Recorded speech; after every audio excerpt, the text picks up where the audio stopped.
केलंच नाही ते विमान केलंय ग पुण्या देवानं केलंच नाही ते विमान केलंय ग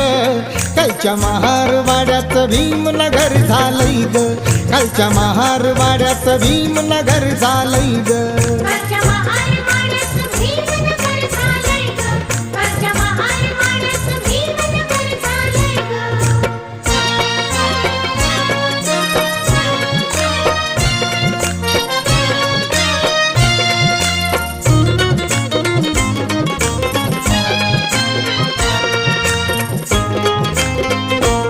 शिक्षणाच्या जोरावर गेलो मोठ्या जाग्यावर शिक्षणाच्या जोरावर गेलो मोठ्या जाग्यावर कुठं अन्याय होता जरा प्रतिकार करी भीमवीर